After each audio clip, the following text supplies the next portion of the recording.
ಭೂತಾನ್ಗೆ travel ಮಾಡಬೇಕೆಂದ್ರೆ ನೀವು ನಿಜವಾಗ್ಲೂ financially strong ಆಗಿರಬೇಕು. ಇದಕ್ಕೆ ಕಾರಣ ವರ್ಲ್ಡ್ನ ಅತ್ಯಂತ ಎಕ್ಸ್ಪೆನ್ಸಿವ್ ಟೂರಿಸ್ಟ್ ಫೀ ಇರೋದು ಇಲ್ಲೇ.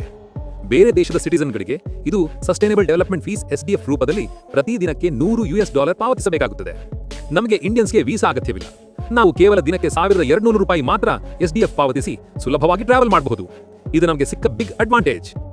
ಭೂತಾನ್ ಈ ಟೂರ್ ಪ್ರೈಸ್ ಅನ್ನು ಇಷ್ಟೊಂದು ಎಕ್ಸ್ಪೆನ್ಸಿವ್ ಆಗಿಡಲು ಒಂದು ಜೀನಿಯಸ್ ರೀಸನ್ ಇದೆ. ಅವರು ತಮ್ಮ ದೇಶಕ್ಕೆ ಕಡಿಮೆ ಸಂಖ್ಯೆಯಲ್ಲಿ ಟೂರಿಸ್ಟ್ಗಳು ಬರಬೇಕು ಮತ್ತು ಬಂದವರು ಕೇವಲ ರಿಚ್ ಮತ್ತು ವೆಲ್ ಎಜುಕೇಟೆಡ್ ವ್ಯಕ್ತಿಗಳು ಮಾತ್ರ ಇರಬೇಕು ಎಂದು ಬಯಸುತ್ತಾರೆ. ಏಕೆ ಗೊತ್ತೇ? Cultural protection. ಸುಶಿಕ್ಷಿತ ಪರ್ಸನ್ಸ್ ಮಾತ್ರ ಬರುವುದರಿಂದ ಅವರ ಅನನ್ಯ ಕಲ್ಚರ್ ಮತ್ತು ಟ್ರೆಡಿಷನ್ಸ್ ಮೇಲೆ ಯಾವುದೇ ನಕಾರಾತ್ಮಕ ಇಂಪ್ಯಾಕ್ಟ್ ಉಂಟಾಗುವುದಿಲ್ಲ. Clean infrastructure. ಅವರ ದೇಶದ ಇನ್ಫ್ರಾಸ್ಟ್ರಕ್ಚರ್ ಅನ್ನು ಕಲುಷಿತಗೊಳಿಸುವ ಅಥವಾ ಡರ್ಟಿ ಮಾಡುವವರು ಇರುವುದಿಲ್ಲ. Development fund. ಈ SDF ಮೂಲಕ ಬರುವ ಹಣವನ್ನು ಭೂತಾನ್ ಸರ್ಕಾರವು ತಮ್ಮ ದೇಶದ ಎಜುಕೇಷನ್, ಹೆಲ್ತ್ ಕೇರ್ ಮತ್ತು ಇತರೆ ಡೆವಲಪ್ಮೆಂಟ್ ಆಕ್ಟಿವಿಟೀಸ್ಗೆ ಯೂಸ್ ಮಾಡುತ್ತದೆ. ಇದು ನಿಜಕ್ಕೂ ಹೈ ವ್ಯಾಲ್ಯೂ ಲೋ ವಾಲ್ಯೂಮ್ ಎಂಬ ಸಸ್ಟೈನಬಲ್ ಟೂರಿಸಂನ ಒಂದು ಅದ್ಭುತ ಮಾಡೆಲ್. ಈ ಕಾರಣಕ್ಕಾಗಿಯೇ ಭೂತಾನ್ ಜಗತ್ತಿನಲ್ಲಿ ಅತ್ಯಂತ ಕ್ಲೀನ್ ಮತ್ತು ಗ್ರೋಯಿಂಗ್ ದೇಶವಾಗಿ ಉಳಿದಿದೆ.